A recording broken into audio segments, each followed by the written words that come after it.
ushobora kwigwara nko kwiseta aho bita ugasima ugasanga utashe nta n'igihumbi ufite mu gihe rero uyu mugenzi wanjye yabonye nka bitatu hari ubu utabonye na 500.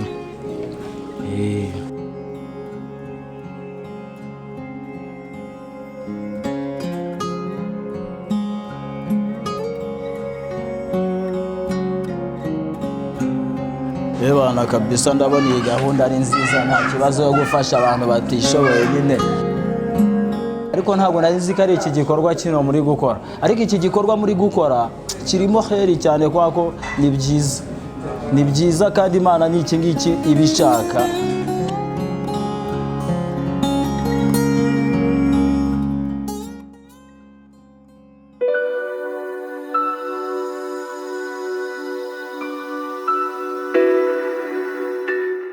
Salamu musa.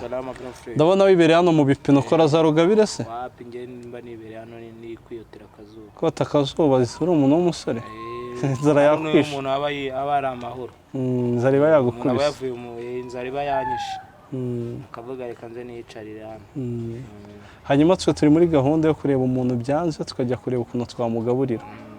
Hanyuma se ubu ni nk'icyo udaheruka kurya? Umuceri w'ipirawu. Ntabwo uheruka agapirawu. Wakugurira agapira wakumva uyu munsi ubereye mwiza cyane. Umunsi wabumbereye mwiza cyane. Hanyuma se uba ufite icyizere kuri burya? Ntabwo nari nyifite. Hanyuma iyo udafite icyizere kuri bubona amafunguro umunsi wawe nkeka isura iba yijimye. Hanyuma se ubundi ushakisha gute ukora iki? Mba ndi mu biryogo ndi guhanagura abakire banjye imodoka mbatera amasiraje ku mapine ku bundi mbaho. Noneho tugendeye ko kugurira ibyo kurya ako gapira wumva ukumbuye? Wasanga uri kumbeshya. Oya ntabwo ndi kukubeshya. Ntarebe tugende ntarebe. Hano mu biryo gusa amafaranga ari kuboneka? Amafaranga hari igihe aboneka kuwa gatanu. Kuwa gatanu? Kubera umunsi w'ijuma?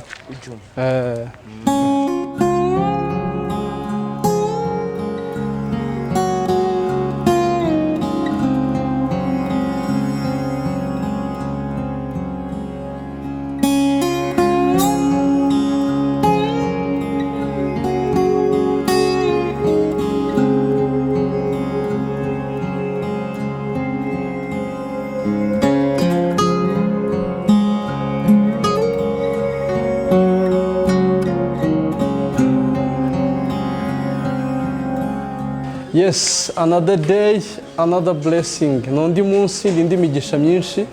Uyu munsi ni kuwa gatatu. Hari gahunda twiyemeje twise Better We Share, ni gahunda yo gusangira ibyo dufite. Bike dufite tukabisangira n'abatabibonye. Nkuko bisanzwe hari umuntu uva mu rugo agiye gushakisha akagera naho ashakishiriza ariko bikanga. Amasaha ya saa sita akagera nta kintu arashyira mu nda, ntacyo kurya arabona. Nyamara twese tuzi ko kugira ngo umubiri ubone imbaraga bisaba ko uba wabashije kurya. Uyu munsi rero n'undi munsi wihariye imigisha yawo, aho uyu munsi twagize nanone umugisha wo kubasha gusangira ibyo dufite n'abatabifite. Nkuko Better We Share gahunda twatangiye kuwa gatatu kuwa gatanu mu masaha ya saa sita twiyemeje ko tuzajya tuganira n'abantu tugasangira tugasharinga ibike dufite tukanasharinga stories zimwe na zimwe zabo zitumye uyu munsi bari gushakisha nibikunde. Niki cyakorwa kugira ngo ejo bikunde? Eske we aho uri wafashe icyo mwegeranye? Ni ngombwa ko buri muntu wese yiyumvamo kuba ari ingirakamaro. Uyu munsi ngagirira akamaro mugenzi wanjye kugira ngo ejo nawe azagirire akamaro mugenzi we. Tugiye kugenda rero tuganira nabo, twumve umunsi wabo uko bagendekeye, uko babyakiriye, twumve badusharinge nabo ideas z'ukuntu bumva iyi gahunda yagenze. Aho mukuru Imana ihasubize gahunda rwose mwafashe kutugenera ni nziza nta kintu ibaye. Hanyuma ukora iki wowe mu bisanzwe? Yema busanzwe nkora ubukarani ariko uyu munsi bwari bwabuze. Ubukarani nk'iyo ukoreye amafaranga menshi ku munsi ukorera angahe? Kubera ko muri iki gihe hari ibintu bya covid hari igihe nkorera nka bitatu. Hari igihe ukorera nka bitatu? Yes. Umwana wanjye nkamwohereza 1000 nanjye nkarya 2. Ufite umugore n'umwana? Ariko ntabwo tubana. Kubera iki mutabana? Niwe wanyanze. Niwe wakwanze? yakwangiye iki? rero ni ikintu yanyangiye, ibyo yambwiraga ngo mugurire ibitenge kandi ngo mudodeshereze imyenda kandi nta bushobozi ufite bwo kuyagira. Ntabwo ari njye wamwirukanye, niwe wiyirukanye ashaka ngo mugurire imyenda y'ibitenge kandi nta bushobozi nari mfite. Hanyuma si uyu munsi ubona ari iki cyakorwa kugira ngo ubwo buzima buvemo, umugore agaruke mu rugo, uwashaka kugufasha yagufasha? Ikintu yamfasha ni uko njyewe wenda yampindurira akandi kazi ako nari mfite nkagahindura. Icyo wumva wifuza ni akazi. Hanyuma se wo n'iki wavuga ku bantu baba bafite ubushobozi ariko ntibagire umutima wo gufasha ngo bafashe abababaye, wababwira icyo navuga? Twese duhetse umubiri umwe, nuko twese twakwishyiramo ikintu cyo gufashanya. Noneho twese tumajije gufashanya gutyo nk'izo nzira nziza byacamo neza kandi twese ugasanga tubanye neza. Akanyamaswa utari kukarya wagatinya? Ntabwo nagatinye, nuko ngemba nkakocora nyuma kuko kaba kandoheye kuba. Reka tunaganire n'uyu w'inyuma nawe, bose wowe byakiriye gute? yewe ubwanjye ari nk'ibishobokeye aba nava wenda mu buzima nk'ubu ngubu, kandi wenda binankundiye ari cyo mfite nanjye nabasha gutera imbere ava muri uru buzima ndimo. Ubuzima urimo ariko n'ubuzima bumeze gute ko ukomeje kuvuga ngo ubuzima ndimo? Ushobora kwigwara nko kwiseta aho bita ugasima, ugasanga utashe nta n'igihumbi ufite, mu gihe uyu mugenzi wanjye yabonye nka 3 hari ubu utabonye na 500. Noneho tubwire ku cyo ubayeho muri ubwo buzima rero, byagenze gute muri ubwo buzima? Buri nko mbere covid itaraza, ari ikintu umuntu yabasha kuba yabona bitewe n'uko wakoze, ariko muri minsi ya none ubu ngubu ntabwo bigishoboka. Hanyuma ubu buzima ubayemo nko ku munsi ukorera amafaranga angahe, urya ngaho, sevinga angahe? Yewe wenda muri ino minsi amacyana wenda nka 500. 500 ku munsi urayabona? Ushobora kuyabona cyangwa kuyabona iyo byagenze neza. Ukurya amangahe ukizigama angahe? Ubwo ngira 1000 nkazigama 500. Inzu ukayishyura angahe? Inzu kuko tufatanya turi abantu 4 twishyura 15. Mu nzu muri abantu 4 bafatikanya? Chambrette, abantu b'abasore. Abasore 4 muba muri chambrette imwe? Mugafatikanya kuyishyura? Buri umwe yishyura angahe? Ngo bitewe n'uko turi 4 kandi akaba arimo nuza umuriro n'amazi, twebwe nyine inzu yadufatira 15,000. Niyo muyishyura? Ubwo buri umwe akishyura bingahe? 4? Ubwo muri mbona uri umugabo mukuru, uzashaka umugore gute ukibana n'abasore 4 mu nzu? Ajya bizashoboka. Ubuse ngo washaka kugufasha ngo ubwo buzima buhinduke yagufashe? Ubuzima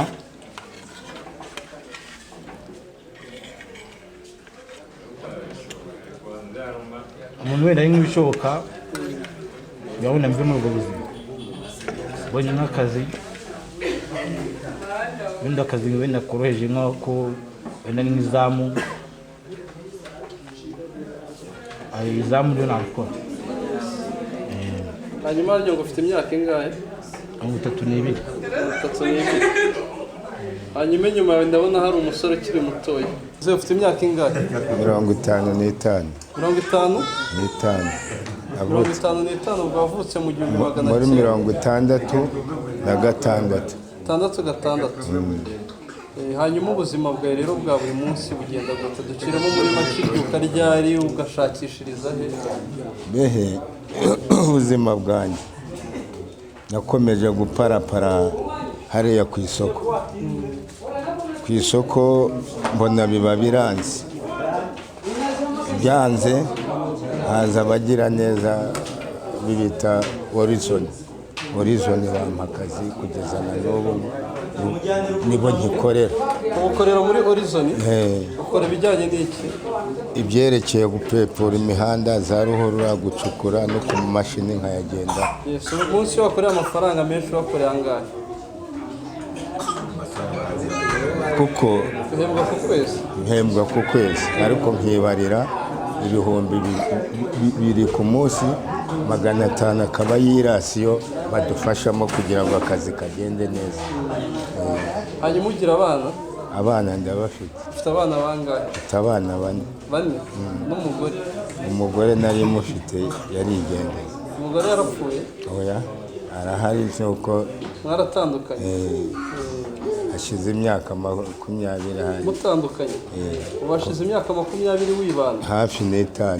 Uri umusiribateri? Nta mananirana yabo byabiteye, mbona nta kibazo. Mwarananiranye? Ubu se ubuzima bw'igisiribateri bubayemo ute? Cyangwa abana baragutekera iyo ugeze mu rugo? Kugeza abana barakuze baba bari mu bandi basore ariko baracyakomeza bariga. Umwe yiga mu Kabusunzu, undi yiga mu wa 5 Rwampara. Ubwo buzima se ntabwo bukubangamira kuba udafite umugore warigeze gutunga umugore? Wabigenza se gute kuwihangana ariko uwiteka niyo nkuru. Ubu ndi hafi wenda kuzongera nkashaka undi.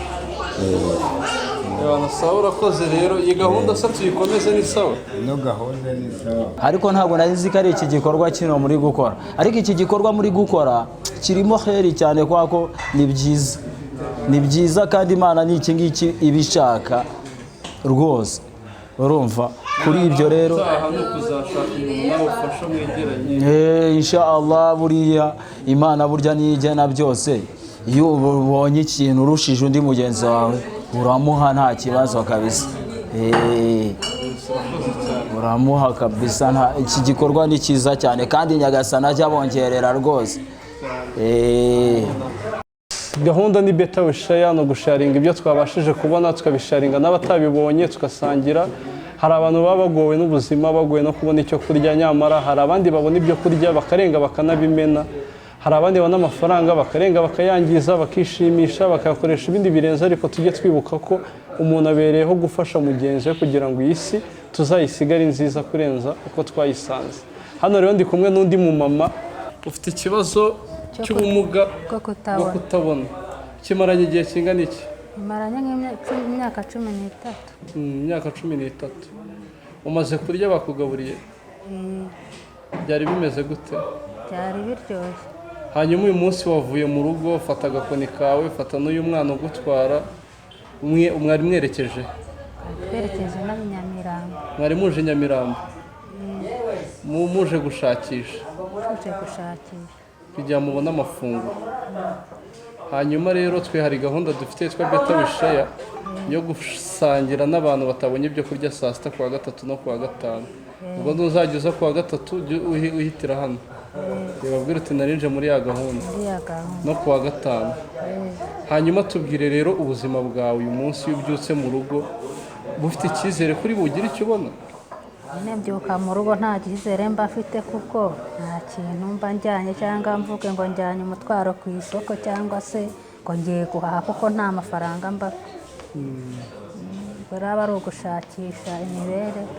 Hanyuma wagize ikibazo cyo ubumuga bwo kutabona ufite imyaka ingahe? Ufite imyaka 15. 15. Wari inkumi.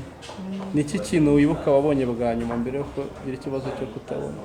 Nabonye ibintu byinshi, narigaga, mbese n'amasoko nararemaga, nta kintu mbese no kujya gusenga najyagayo ndetse no guhinga byose nta kintu ntabonye mu ibyo bihe uretse we. Hanyuma nari nkubajije umunsi wa nyuma mperuka kureba musaza wanjye yari yasezeranye hashize iminsi nkabona sindi kureba neza birangira gutyo mbaye imvune. Ubwo ikintu cya nyuma uheruka kubona ni ubukwe bwa musaza wawe? Ni ubukwe bwa musaza wanjye. Hanyuma duciremo rero ubuzima mbere y'uko uhuma na nyuma y'uko uhuma, itandukaniro ni irihe?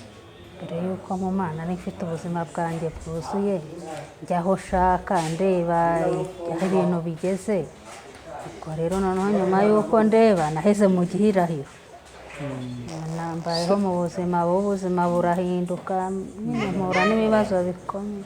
ni iki cyatumye uhuma? gusa sinakubwira ngo byarizanye, ubona nturi kureba? mbona sindi kureba. uyu munsi ni iki wabwira umuntu ufite amaso y'ikibasha kuyarebesha, ayakoresha iki kugira ngo ahindure isi neza? ikintu umuntu ufite amaso ashobora gukoresha ni ukuyafata neza, akirinda ibintu bishobora kuyahungabanya, kuko agize ikibazo kutabona n'indwara mbi kurusha izindi zose.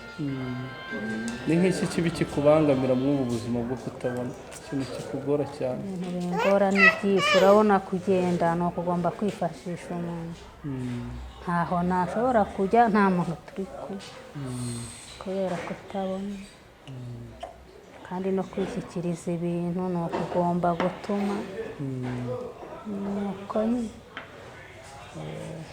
hanyuma suba icyizere cy'ubuzima, ubona ubuzima bwe bw'ejo hazaza buzagenda gute?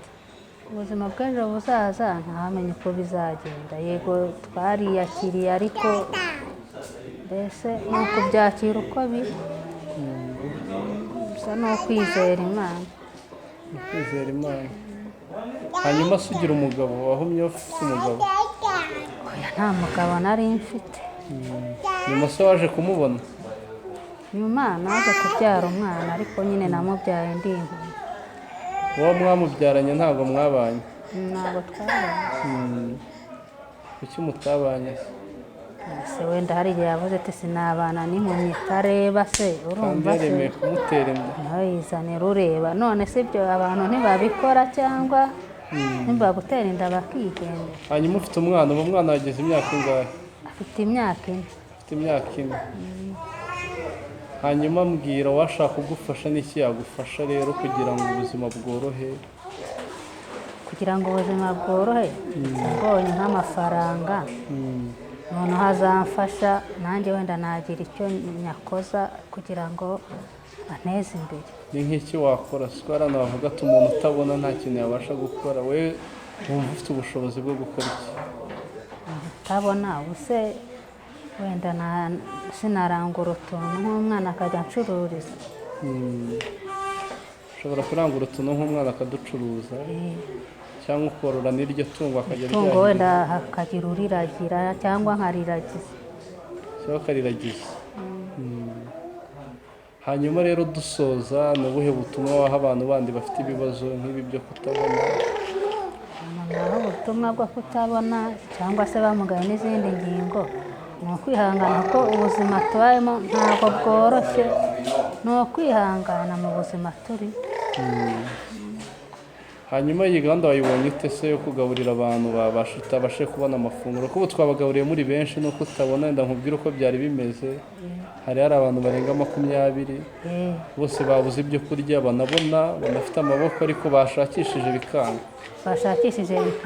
bose uyu munsi twabagaburiye. urumva iyo gahunda wayivugaho iki?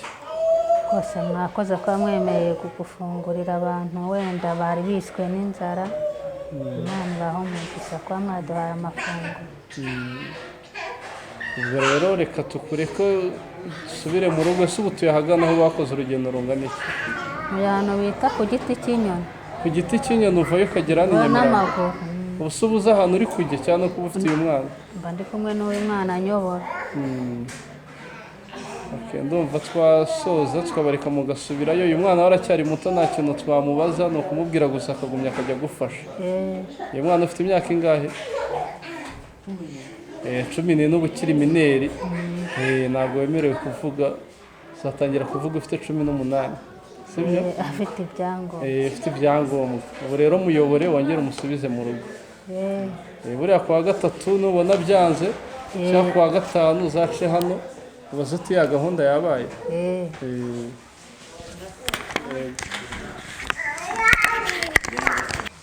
Yes, umusaza ubushize twari turi kumwe muri gahunda ya Beta Wishaya, n'uyu munsi twongeye tuba hamwe.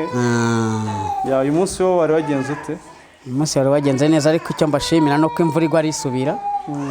niyo mpamvu nanjye numvise ko iyo gahunda mukunda kuyigira nanjye ndagumye ndahinyuzanya byo kugira ngo ndebe ko mwaje. hanyuma si uyu munsi wari wagenze ute amafaranga se wari wayabonye? Amafaranga wayakura hese usibye kugumya kuzunguza imitwe ngo urebe ko yenda hari uwo mwahura akaguheza n'iryo jana mugani wa mwana. Harya twibutse uri umugabo ufite umugore n'abana? Mfite umugore n'abana babiri. hanyuma utuye ubushize ambwiye ko utuye Rwesero hirya iriya munsi ya mo Kigali unyuze kwa Kanyamahanga ukamanuka. Nese ubwo wageze hano i Nyamirambo gute? Nakubwiye ko nyengena n'amaguru iyo ntabonye tike. Ariko kubera nko mba nakerewe sinzi igihe mba ngereye ariko byanga bikunda ngomba kugeraho ko ari mu rugo. Nese uca umanuka mu Kigali ukamanuka kuryama? Hari ahantu mpatinya ko. Uca he? Nimanukira mu midu hariho abenshi bita Kimisange. Amanuka no bita Nyarufunzo nkatambika bita kwishami mpinguka mu mwuka. None reka nkubaze ugeze Nyarufunzo ubwirwa n'iki kugeze Nyarufunzo? Twarize ibintu byo kumenya aho umuntu ageze ukumva urusaku rw'ibintu bihari. Hari n'abantu musanzwe mumenyeranye bakaguhamagara ukabamenya ati bite wakibwa wenda ukaba wanabutebya kwa kundi kwacu. Ketse uvuga ataba naba Kimisange. Tiniza za nturage zacu. Nk'iyo ugeze kuri 40 bibwirwa n'iki? 40 naho ndahaza inzu tuyira tuhakatira twa kaburimbo duharu. Tuzi gute kandi utareba? Uva kwa Nyiranuma bakomeza ukagenda hejuru ya ruhurura iriho n'ibibati bagiye bashyiraho kugira ngo bavugurure noneho bageraho birangirira ugahita umenya ko ugeze kuri 40. Hanyuma se iyo ugeze mu mujyi urahazi? Mu mujyi ntago nkunda kuhamenya neza ariko naho iyo nshaka kuhagenjana n'umuntu ureba. Handi nakukora ijya nka Kimironko urahazi? Ndahazi ni Kimironko. Habwirwa n'iki se yageze ko ari Kimironko? Ubwo no gutega imodoka nyine iganayo yangezeho nkahita amenya ko ngeze kwa Rwahama nkanyura naho bitaga kuri Kiye agera kuri Kiye ukabuzi ko arite ya nyuma ariyo ku isoko hari kuri gare nyine. Hanyuma ntabwo tuganira ibintu byinshi ko ubushize aratuganira. Twaraganiriye nawe. Mbwira umuntu ufite amaso uyu munsi wamuhubuye butumwa ufite amaso ureba mu gihe wayabuze. Umuntu ufite amaso rero amaso ni impano y'Imana iba yaraguhaye kuko amaso burya nagufasha kuba wamenya wagira icyo gukora. Yego nutabona ashobora gukora ariko amaso noneho yongera ubushobozi bw'ibyo wakora. Iyo ufite amaso burya ntubashe gukora nabwo hari ikindi kintu ubura mu mutwe wawe cyangwa biterwa n'impano nabyo burya byose ni impano. Hari n'ureba urusha ufite amaso gukora. Umuntu Imana yahaye iyo mpano rero n'iki wamubwira no kutayipfusha ubusa akareba niyo yacuruza iyo voka niyo yacuruza iryo rindaza niyo yafata umuntu uyakora atazi kuyakora akamucururiza. Yabura hacuruza nk'ubu tubari twatangiye gufungura yagenda buzengurutsa nyine mu tubari nyine bakagenda bagura. Hanyuma se ubutumwa waho umuntu udafite amaso noneho we mugenzi wawe? Ubutumwa waho umuntu udafite amaso twese impano zacu ziratandukanye ntabwo ari zimwe burya. Umuntu udafite amaso hari ufite impano yo kuba yarize amashuri ariko ayo mashuri nayo yatabonye akazi ntabwo yakwirwa mu rugo n'ubundi ngo arye ubusa. Amashuri ntabwo ari ukuvuga ngo ugomba uhita ubona akazi. Iyo utarakabona uremera ukajya mu bavandimwe bawe bakagutunga. Nkuko n'umuntu ureba n'abajya mu bavandimwe rega n'abantu bareba burya nabo hari igihe bajya mu bavandimwe bakabatunga akadufasha nyine nk'uko. Hanyuma ndumva rero uyu munsi nta bintu byinshi twari buganire. Cyambere nuko twariye tukaba dutsiritse inzara. Wanyweye n'amazi se n'inyota urayitsirika? Amazi nayanyweye nta kibazo. Hanyuma ndumva none watoye agategera asubira kuri mu Kigali hejuru. Mu Kigali uzi ko niyo w'amasenkisa natega moto shayi kangeza kuri mu Kigali kurya nyuma. Turayagutega moto. Burya ntago umuntu utabona yemeye kugenda n'amaguru nk'ubu bwije. Sawa rero urakoze. Bakeka ko yafite bakaba bamufatira mu mayira. Sawa urakoze kandi ukomeze wihangane nyine urwanye. Oya nta kundi nabagira. Isa ariko rero buriya nyandikira nimero za telefone zawe nge nguhamagara mvuga ni wowe kuri Legacy TV nge ngusuhuza arya mugabo windi bamuta umwita Miguel. Miguel noneho mume contact zanyu cyemba suhuza nyeko yenda ariko muri kingana cyanyu cyaho ryane. Ibiganiro byacu bicaho buri munsi twebwe ariko bica kuri internet. Ntacyo abantu bafite za telefone zikurura ndabagiye barandebe. Yes ndabwo ndaza kuyiguha rero. Sawa. Yes nkuko mubibonye rero bituruka turakomeje turi mu masaha ya saa sita bamaze kugaburirwa barariye ariko ndi kumwe na Abdul numwe mu batangije iki gitekerezo cyo kugaburira abantu buriya mu buzima nubaho wumva ntacyo umariye abandi abahanga bavuga ko ntacyo nawe uba wimariye. Ni byiza rero ko ubaho ariko ukabaho no kubw'abandi, ukabaho ufite icyo umariye abandi, kugarurira abantu icyizere, gusubizamo abantu imbaraga. Wa wundi wari utangiye gucika intege ukamufata akaboko ukamuzamura, wa wundi uyu munsi wabonaga nta cyizere cy'ubuzima ukamufasha ukamuha inzira, ejo nawe hari igihe muhura wageze hasi akakuzamura. Abdul rero ni umwe mu badutekeye kugira ngo aba bantu babashe kurya, yakoze akazi katoroshye. Nawe ngira ngo nko mu munota umwe yagira icyo atubwira, akatubwira uko uyu munsi wagenze ndetse akanatubwira uko kuwa gatanu bizagenda no kuwa gatatu, kugira ngo iyi gahunda dukomeze kureba uko twaba imbarutso yo kugira ngo abantu ubuzima bube bwiza, duce inzara ku isi. Dushobora guhera kuri aba bantu batatu twegeranye, nawe ugahera kuri batatu mwegeranye, n'undi agahera kuri batatu begeranye, tukazagera igihe isi inzara igashira, kuko isi ifite ibyo kurya byahaza abantu bose bari ku isi, ariko bifitwe na bake n'abandi bishwe n'inzara. Ba bake rero iyo bahuye n'abandi bafite inzara bose barasharinga, inzara ikaba yacika. Abdul rero uyu munsi wagenze ute, wabonye ute? Narakoze Isa, koko ibi nibyo ku nshuro ya kabiri twongeye kugaruka kugira ngo tugaburire abantu babaye babikeneye. Uko rero warumbajije uti igikorwa cyagenze gite, igikorwa cyagenze neza. Mu by'ukuri hari intambwe yindi twateye, umubare w'abantu twagaburiye ubushize wikubye kabiri. Ibyo rero turabibona nk'intambwe nziza twateye, kandi tukaba twizera ko uko iminsi izagenda ihita, koko nk'uko twatangiye tubivuga, umubare w'abantu dufasha uziyongera. Bakunzi ba Legacy, ndumva uyu munsi wagenze neza. Ni umunsi w'imigisha kuri twebwe twateguye ibi bintu, ni umunsi w'imigisha kuri bariya babonye amafunguro bari bataye icyizere, ariko kuko bafite umugisha w'Imana nabo babasha kubona amafunguro. Ni n'umunsi w'umugisha kuri mwe muri kutureba, kuko mwahisemo kureba ibintu bizima atari ibintu bibi byica amaso cyangwa se byangiza sosiyete. Hanyuma rero ubwo gahunda ni kuwa gatatu, n'ubundi turi muri beta wisheya ndetse no kuwa gatanu.